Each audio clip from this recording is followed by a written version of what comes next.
For professional advice with a personal touch, consult FL Fuller Landau, Chartered Professional Accountants and Business Advisors. Click on flmontreal.com. Good evening. Welcome to today's Entrepreneur, presented by FL Montreal, a program about the entrepreneurial spirit that drives Quebec business. And my name is Dan Delmar, along with FL Montreal's Mike Newton, in for Josh Miller tonight. Hey, Mike. Hey, Dan. How you doing? Doing a little pitch hitting for Josh. Great. Nice to see you. And Josh is, of course, on his, semi-annual trip to Hong Kong, I guess? No, it's supposed to be an annual one. Sometimes it ends up being semi-annual, and sometimes he just doesn't come back. So I think he's scheduled to come back next week, but yeah. We'll keep your fingers crossed, I guess. Tonight on the program, we'll be chatting with Chris Oldland from Hatley Apparel, plus Nick Moraitis will be by later in the program to talk about the latest on family business transition. And do you want to start there, Mike? What's been happening in the last few months, perhaps just a preview of what Nick's going to talk about later? Well, basically, I mean, there's been a lot of changes. If we go back to July 18th with the whole discussion of Mr. Morneau and Mr. Trudeau's decision to try and crack down on the tax, as they call them, the loopholes and the cheats, which I take great offense to, because just because you happen to make money and follow the system doesn't throw you into that category. There were some very heavy proposals that were placed at the time in terms of where they wanted to go. They let the consultation period open until October 2nd, and they were stunned at the number of responses that they had. I don't think they expected to have any kind of pushback the way they did. And I think the big area really revolved around the family business transition and the tax implications, which appeared at first to, I guess, try and offset the middle class and everybody else, but certainly turned out to be very onerous and pretty much deleted any kind of risk premium that an entrepreneur should get for what he's doing. So Nick will really jump into the whole discussion of the fairness and everything else. And for those of you that haven't listened to Nick before, he's one of the few tax guys I can hear that's actually entertaining. So hopefully he'll keep you going for a few minutes. That is true. Nick's on the way later in the program. Now, first, a chat about some general entrepreneurial news of note, and this story from the Financial Post. Nature versus nurture. Is an entrepreneur born or raised? What's your take on this, and how can you train, especially kids, to be entrepreneurs? You know what? For those of us that are sports fans, it's the ongoing discussion: is a leader born or raised? And I think it falls into the same category. I certainly think that you are an individual that has leadership tendencies that can be honed. I think it's very difficult to take somebody who doesn't have some kind of leadership skill, and whether that's an entrepreneur or whether that's a pure leader, and turn them into something they're not. I think there's a certain number of qualities that brings you to the table for whatever it is you're going to do. So yes, can you hone 100%? Can you create? It's going to take an awful lot of work. I mean, certainly from an entrepreneurial perspective, you have to be able to do a few things, and one is always to execute. The other is to have passion in what you're doing, and the third really is to kind of be mindful of the environment around you and how you affect and how you come across in other people. So, if you look at all three of those traits, you can tell people that either have them or don't have them. Can they be taught? Definitely, but it's a lot more work. When it comes to, children and early childhood education, you think that your kid might have a sort of a sensibility for this kind of thing. What do you do as a parent? What would you recommend for parents? I mean, do you start with the lemonade stand, for example? Yeah, I mean, you can start with anything that kind of drives that entrepreneurial spirit, and whether that's a lemonade stand, which, maybe today is turned into selling stuff on Kijiji or whatever the case may be, is finding an outlet for your child to be able to take a skill set and hone that skill set. It's funny, you'll watch guys that are serial entrepreneurs, the same as you'll find kids that end up being captains of industry that were always the captain of their hockey team or their football team or their baseball team. There is a consistency there, and I think it's up to the parents to try and work with that child and maybe not force them into a box that doesn't exist. I think there are certain people that just should not to be entrepreneurs. Then again, there are certain people that shouldn't be parents either. So here's a quote from the Financial Post story. The way in which parents communicate and reward their children during childhood and adolescence is a major determinant in shaping their entrepreneurial spirit. Yeah, I would agree. I mean, certainly, again, it's trying to create the sense of accountability for your actions and what the implications are. And certainly from an entrepreneurial side, you need to understand that, there's a penalty and reward for everything that we do, but there's no doubt when it comes to an entrepreneurial side of things, sometimes it's a little bit heavier, and the implications can be a little more far-reaching than they are if you're working purely as an employee. One of our favorite resources, Inc.com. They have this list, which is right up my alley, 15 marketing strategies that inspire strategic thinkers. Should we whiz through them and I'll get your thoughts? Sure, I thought you were going to take this one, but... we can both go back and forth. We'll go back and forth, no problem. Partner with allies is number one. Yeah. Look, at the end of the day, it's very, very difficult to get in, excuse the expression, get into bed with somebody that you can't deal with. So, I mean, obviously, at the end of the day, your partnership from a marketing perspective has to be somebody you trust, has to be somebody you have similar values to. Very difficult to run out and start marketing if you don't trust the other person on the other side. I would add your marketer has to get you also. They have Yes. to get your mission, get what your business is about. They have to really understand your passion. Number two here is embrace user-generated content. Yeah, it's a topic that it's come up in a couple of other topics actually recently in terms of where do you stand as an entrepreneur and how quickly do you react to what's coming out in the marketplace, and how often do you actually say you're wrong? You know, it's tough. Us as professionals, we're taught to never really say we're ever wrong. We're always supposed to find the angle that doesn't make it sound that way. The reality is, an entrepreneur, the best thing they can do is say, "Yep, made a mistake," and move on. Millennials expect you to interact with their brand a little, and even when you make a mistake, you have to say, "I'm sorry," and here's what we're going to do better. And stuff like that. You know what? Some of the best education has come from making mistakes. Is how you deal with it that ends up being the resultant factor. Here's an interesting one that I'm not sure I always agree with. Number three is collaborate with influencers. This ubiquitous influencer, the person that you pay to hype your product, basically. Yeah, I mean, that can go two ways, I think, at the end of the day. I mean, you can end up being associated with an individual that doesn't necessarily meet your goals or your morals. And I think at the end of the day, part of our problem is, finding what is your underlying moral compass when it comes to business is not always reflected in an influencer. And I don't think the sincerity is always, you can see through. And I think that's the hardest part at the end of the day. If you can't trust that the person is going to have the passion that you're going to have, then how do they get that message across to your people? Sometimes, once in a while, it works in specific areas, especially for lifestyle brands, I find. But once in a while, I mean, you have to sort of let that growth happen organically. And I think you will see a lot of the times when it does work, there is this sincerity to the person that's the influencer at the end of the day. Yeah, choose them wisely. Choose someone who really believes in your product. 100%. Number four, help customers solve a problem. Like anything else that we do, at the end of the day, if the customer's paying your bill, I guess we should be probably solving their problem, not our problem. So you're no doubt. It's certainly, again, you fall into the professional realm. We have a tendency to try and force things into a fixed environment. Whereas I think if you're going to do the best job, either from marketing or from an entrepreneurial side, is find that solution, listen to what is ailing somebody, and solve that. More from the list at Inc.com here. Experiment with new channels and platforms. So, going into the new social networks, finding that internet channel that your followers might like. Yeah, look, you've got to find a way to get to your buyers at the end of the day. So whether that's social media, I mean, there's no doubt that I think the older crowd, when it comes time to market, doesn't necessarily see the value. Some people will overhype the social media side of things. So it really is, again, like you said, trying to find that right balance and the right person and the right venue in order to get that information out. Here's something to remember in marketing: you have to have fun too. You know what? It's contagious. I think there's no doubt at the end of the day when you look at what somebody can bring to the table. Go back to that sincerity conversation we had 2 minutes ago. That at the end of the day, if you can display that you're having fun while you're doing it. I mean, we've all been to concerts, and you watch that band up on stage, and they're smiling and having a great time. You kind of feel the infectious side of it. When they're not, they're punching the clock.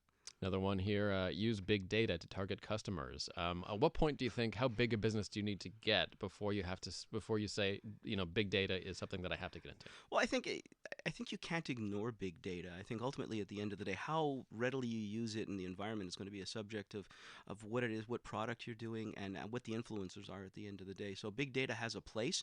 I don't think it can be the answer.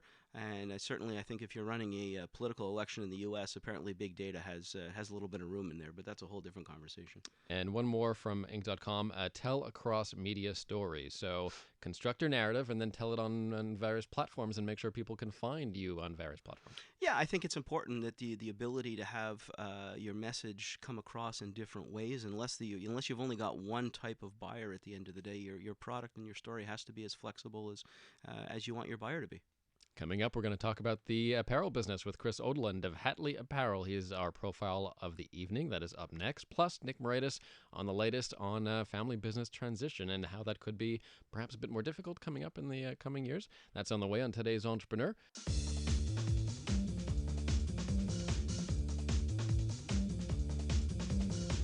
For professional advice with a personal touch, consult FL Fuller Landau, Chartered Professional Accountants and Business Advisors. Click on flmontreal.com.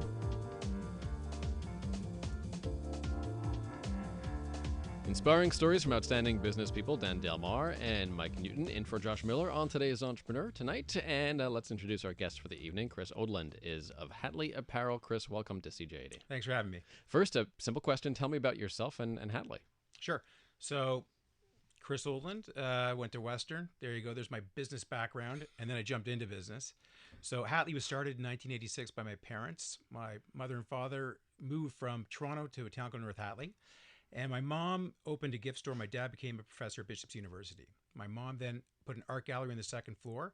With her illustrations, she put them onto aprons and T-shirts. She started selling them in the store with the other gifts. Number one selling item in the store. My dad catches wind of this with a business background. He says, let's start making more of these. Find someone to silk screen all these illustrations, which were farm animals, onto aprons. 10 leads to 20, leads to 30. My dad, business professor on the side, full-time job really, then decides to sell them to other stores. Drives to Knowlton, drives to Magog, drives all over the place, sells more of them.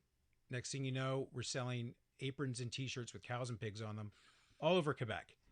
It's a normal story. Then we have the opportunity to make it even bigger. My dad talks with a friend from Toronto when who's gone into business for himself, has a gift company, and that guy introduces him to a sales force.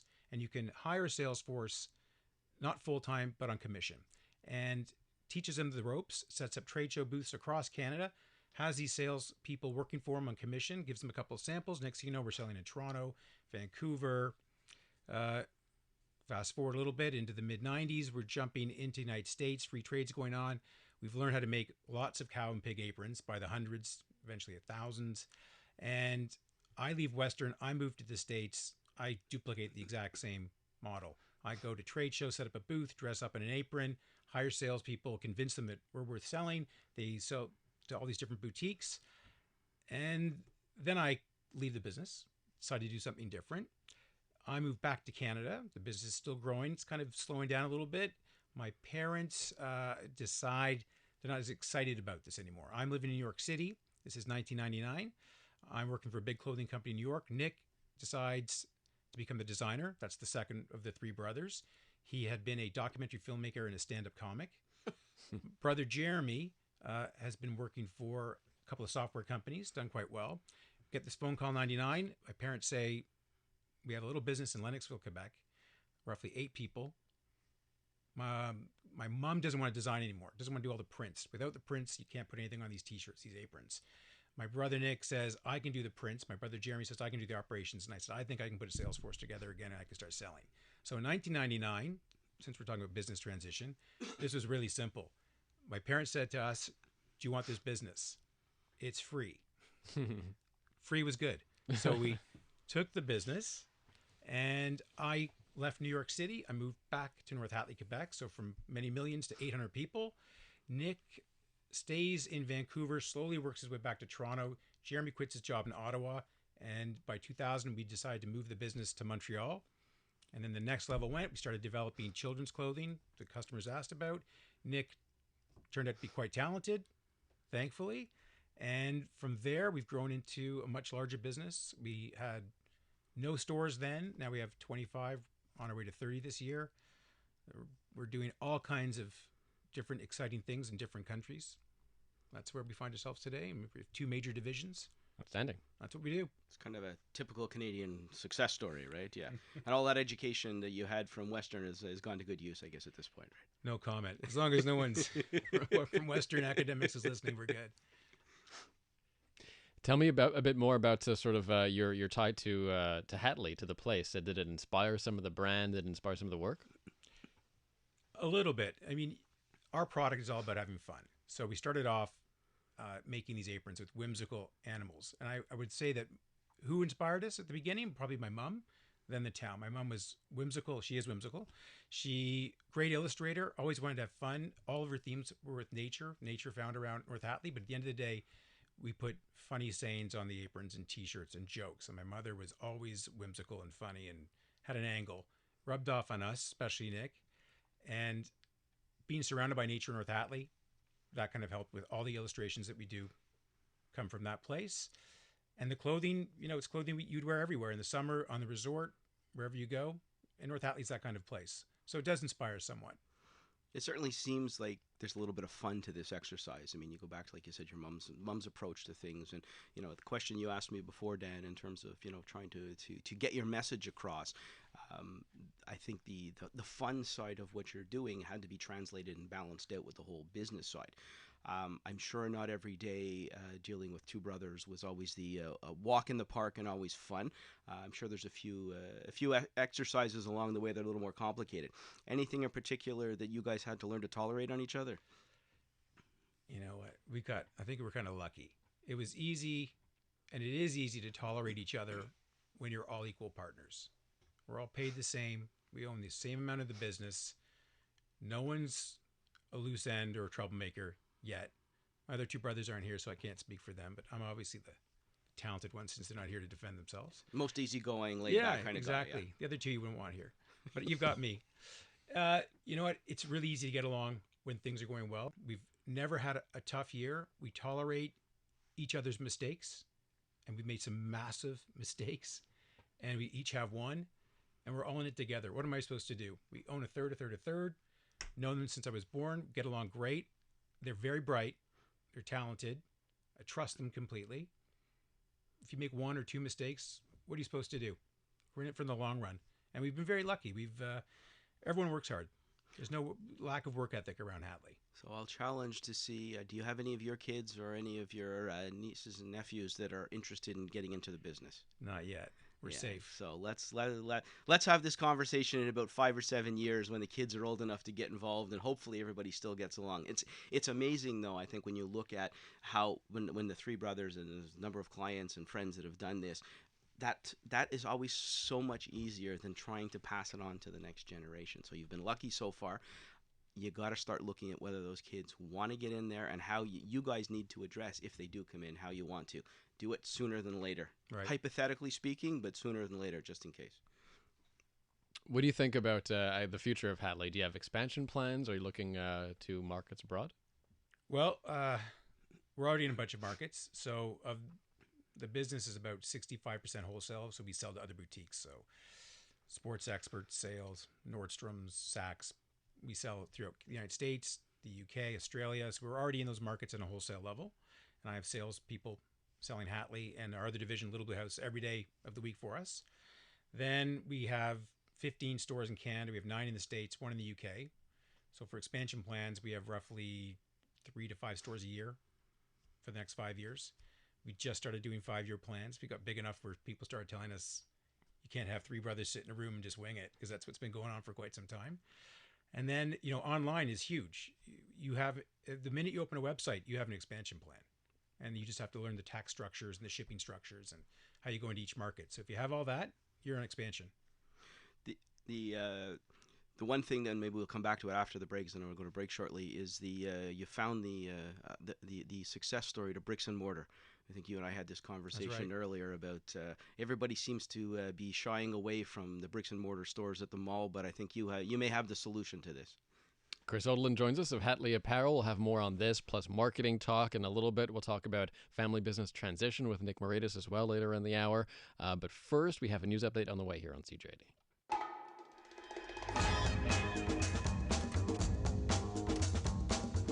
For professional advice with a personal touch, consult FL Fuller Landau, Chartered Professional Accountants and Business Advisors. Click on flmontreal.com.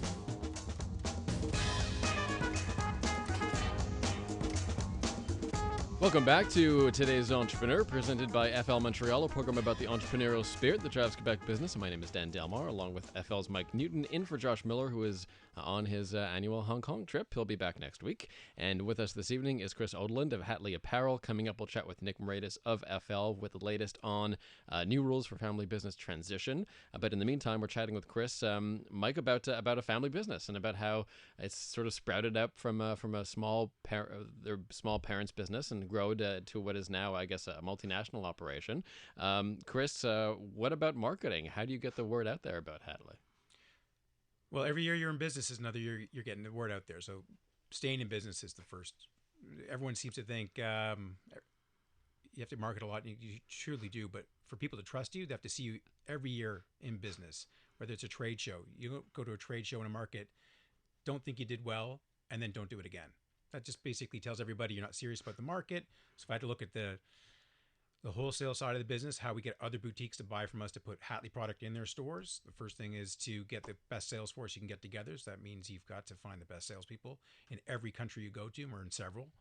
Then you have to sign up for the trade shows. You have to make sure that you put the money into the booth, make sure it looks good. You have to make sure that you are prepared to lose some money, not 1 year, maybe 2 years, because you're new and everyone needs to know that you're serious about being in business. And as far as the consumer marketing, we kind of decided that the website is the face of the company, and that needs a lot of attention. We've invested a lot of money into staffing up the social media behind it, the aesthetic of the site, and we feel that the brand is best displayed marketing-wise in our own company stores.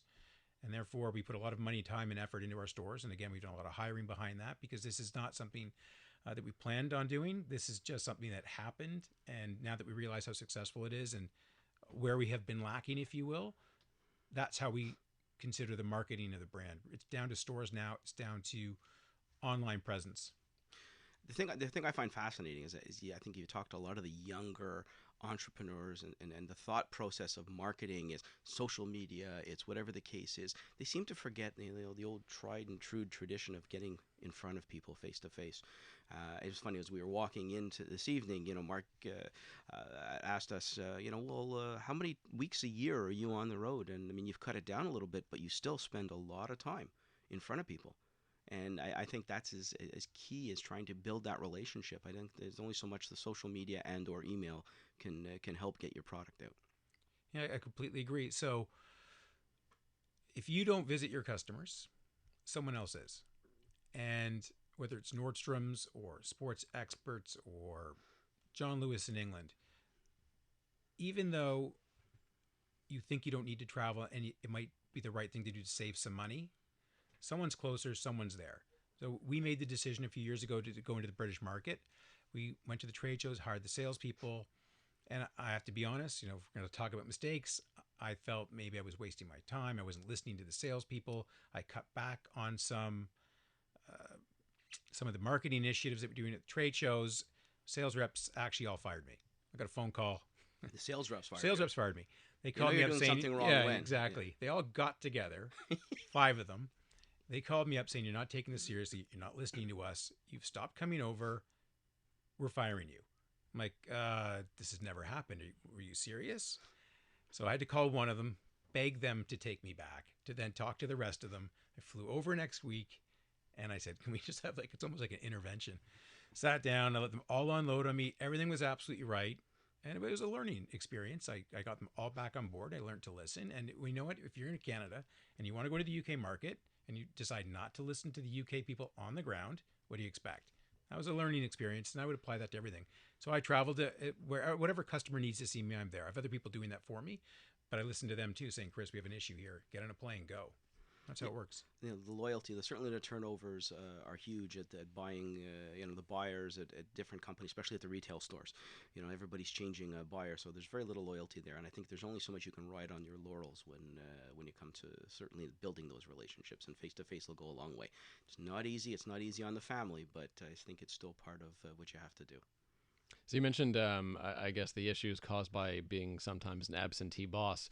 That's something that I've been accused of as well. When you're spreading yourself too thin, how do you communicate to your team that you're there for them and to instill that confidence in your team? Well, first off, my team tells me when I'm an absentee boss, so that was the first thing. A lot of interventions at the Hatley. To put this into perspective, we've been very successful, but at the same time, it's been 3 brothers talking over coffee or at lunch or traveling, making decisions, and poorly communicating to the rest of the team. What we learned over the years was, as we got bigger, we could afford to hire better people. Everyone that works for us now, probably we should be reporting to them. We're lucky like that. We have the confidence in what we do, and we own the business that we're not threatened by that, if you will. I'm never going to be threatened by someone challenging me, especially the team we have now. So for all of our deficiencies, we've actually got a senior management team that compensates for all of that. If I'm not around, there are 2 really good people that work directly for me that are going to say exactly what I would do. And if they didn't, it's probably a better decision than what I had in mind anyways. So we've been lucky in that by delegating more than they could probably handle, they've all learned how to compensate for us not being around, made some big decisions. The same flexibility I've given to my brothers have given to me. I give it to the senior staff. They've made some big mistakes. I can't blame them. I wasn't around. I didn't answer the email quick enough. I didn't take it seriously enough. And that kind of loyalty that they know they can make those mistakes brings confidence and honesty to any meeting I have. And that would apply to all of our direct reports at Hatley. We're lucky in that way. Yeah, I think the ability to build confidence and loyalty amongst your team is something that's overlooked in many cases. I'll just replace, I'll just bring somebody else in. The reality at the end of the day is I think that is a huge long-term benefit. And yeah, if you can put your tail between your legs once in a while and admit you made a mistake, and even if it's at your ego's expense with the rest of the team, I think it goes a long way in showing that you're human. And I think it goes a long way in building a relationship that you can foster an environment of mistakes. And you know what? It happens. Like we said before, some of the best education comes from making mistakes. It's what you do with it, not the fact that you made the mistake. How many employees are you at now? I think we're about just shy of 300. And how do you maintain a cohesive corporate culture when your employees are kind of scattered in some cases? Well, again, this level of senior management, my brother's a big part, right? So Nick has a design team in Toronto, and there's raw talent there, right? They're doing illustrations. So if you look at our website and you see all the stuff we're making, it's all dependent upon the art. Nick is a true and through artist. His team respects him because he can do everything that they can do. They've become better at him than that, but he's an art director. He nurtures them. He knows exactly what they're going through. It wasn't like some manager parachuted in who has a consultant that thinks they understand it. He's been through every step they're going through. So he's 14 people that have learned with him along the way, spends time with them, takes the time to go through their projects, doesn't ignore their comments. That spirit stays there. I've seen his team. They think he's great. I would say the same thing. When we only had 6 people and I was driving a minivan to a trade show and I ran out of gas and I missed half the show, that's happened, right? So hypothetically speaking, of course. Right? Yeah, that's what I've heard. I've made all these mistakes that they're going to make. I have no problem with that. That culture goes a long way. We'll be talking about family business transition shortly. How do you solve disputes as a family? Is there a tiebreaker or do you have a system? You know what? Here's how it works. I have sales and marketing. Nick has design. Jeremy has operations. At the end of the day, you cannot overrule any one brother in their jurisdiction. We can be as brutal with each other, and we are, up until the decision is made. But if it's an operations issue and Jeremy wants it to go down like that, it goes down like that. Quick question before we go to break. The whole discussion of bricks and mortar. You mentioned to me you found the secret to selling in a store. What was that? So we're selling fun, and we don't go to malls. We're in all the resorts. So if there's a ski hill, a golf course, or a beach, we're there, and that's where we're heading. Or where tourists are traveling. They're not out comparison shopping. They're want a quick gift, or they're the right customer at the right place. They can afford to be at the airport, if you will. For that price point. Captive audience while they're waiting for a flight. That's it. So our airport store in Montreal is fantastic. Banff store, Tremblant, Blue Mountain. We have 2 stores now in some of these resorts. That's where it's at for the future for bricks and mortar. The malls are dangerous, in my mind. Interesting. Chris Oldland of Hatley Apparel joining us this evening. We'll have his one piece of advice for today's entrepreneur in just a little while. And coming up next, Nick Moraitis will join us from FL with the latest on family business transition rules and what you need to know if you have a family business. That's on the way. For professional advice with a personal touch, consult FL Fuller Landau, Chartered Professional Accountants and Business Advisors. Click on flmontreal.com. Welcome back to today's Entrepreneur, inspiring stories from outstanding business people. Dan Delmar and FL's Mike Newton in for Josh Miller this week. We're joined by Chris Oldland of Hatley Apparel. His one piece of advice for today's entrepreneur is on the way. But first, we're chatting now with Nick Moraitis, tax partner at FL, to talk about family business transition. Welcome back, Nick. Hi, how are you? Good, how are you? Very good. First, any updates since we had Finance Minister Bill Morneau's big proposal a while ago? Have any changes gone into effect? Well, aside from the ones that Mike mentioned earlier, they pulled back a lot in the 3rd week of October. We're all waiting for new legislation. I guess we'll get it on the 23rd of December, just as we're all boarding our planes to go somewhere warm. and we'll read it on holidays. But in terms of the business succession, which was an enormous issue as part of the July 18, Chris, what you mentioned in 1999 about parents transferring business down to their children, that's been a problem with the government. And in the July 18 proposals, somebody in finance got the bright idea that we want to make it even tougher, without fully realizing that business also means farms, also means fisheries, and involves anything that's Canadian that is run by a family. And where we want to keep it within a family, and family, I don't mean just from parents down to siblings. It could be between your brothers. If one of your three brothers wakes up one day, hits the bright age of 60 like I did this year, and then says, you know what, I like to cut back and ease up and not be there all the time. What do? And the government's been really grappling with that because they feel it could be an enormous amount of abuse. And that's just where we get into capital gains exemptions, we get into capital gains, or we get into dividends. And one of the things that we're finding, and family businesses are finding, it's easier for you to sell to a complete stranger, a foreigner who wants to buy your business.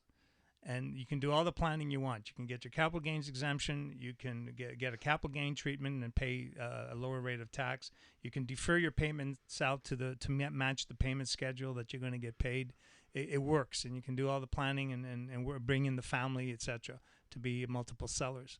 If you decide tomorrow, or your two brothers decide tomorrow, we don't want to do this anymore, we do want to sell to you because you have this management team, you don't need us, which is, I think, pretty good in terms of business. All the things that we can do, you selling to a stranger, I can't do with family. All of a sudden, your tax rate just shoots up. And with the Liberals that came out in July 18 that they've thankfully have backed off, it would have doubled that tax rate, even more. So it made it almost impossible. And the concern with the government seems to be that you could be diabolically wake up one day and say to your brothers, you know what I'm going to do? I'm going to sell you parts of my shares. And Nick, you sell parts of your share to Jeremy, and Jeremy will sell the rest back to you, Chris, and we'll all claim the capital gains exemption. We'll all get it financed.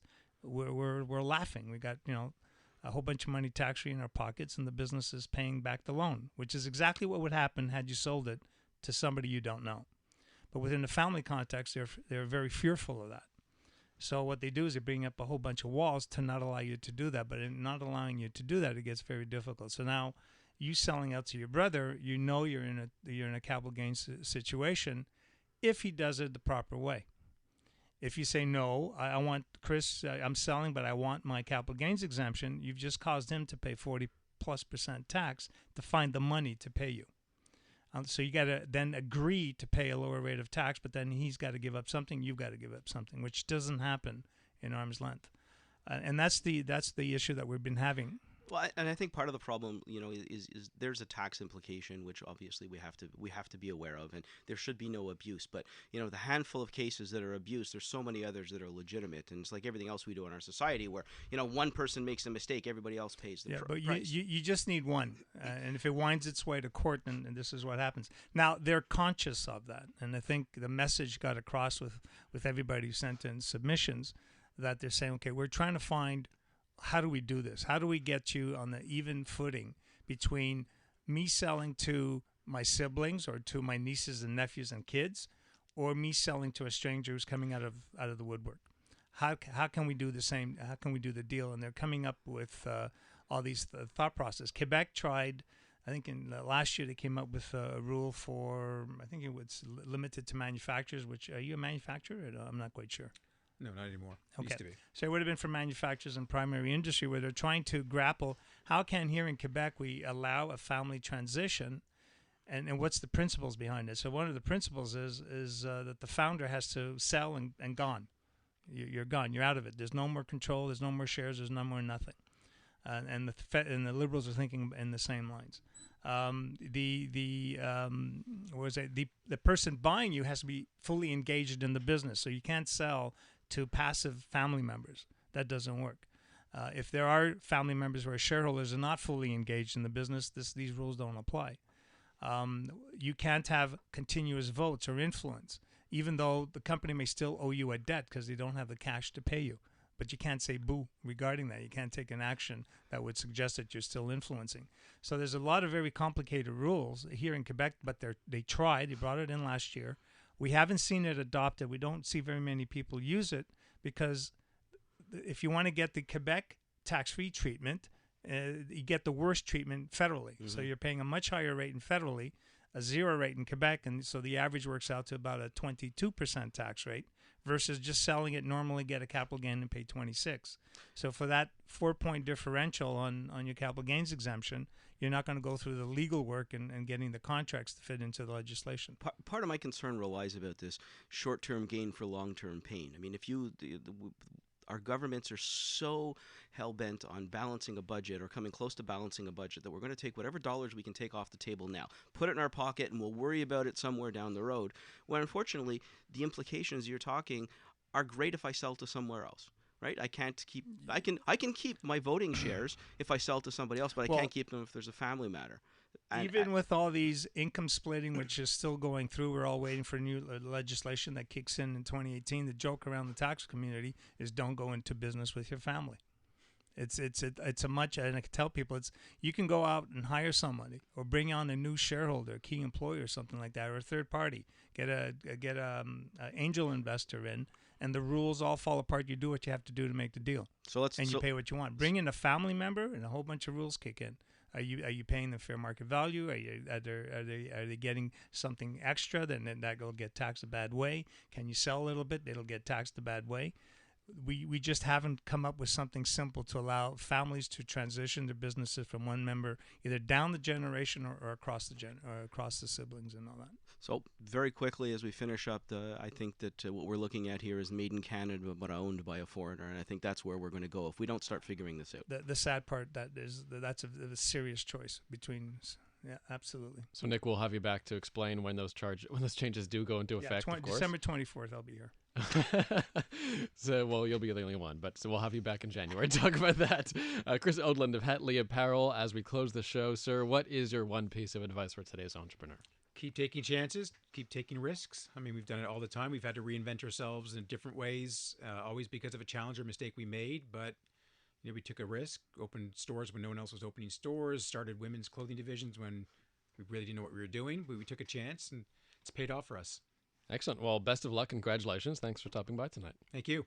And thanks, Mike, for subbing for Josh this evening. That was fun. One day I'll get introduced as not subbing for Josh. Uh-oh. Turmoil at FL. Until then, I'm Dan Delmar. Have a good evening. And I won't be back next Monday, but Josh will be with a little business you may have heard of called St. Vader Bagel. I believe some people know them here locally. I'm sure they'll keep you entertained. That is next Monday at 7 on CJD. Have a good night. Thanks.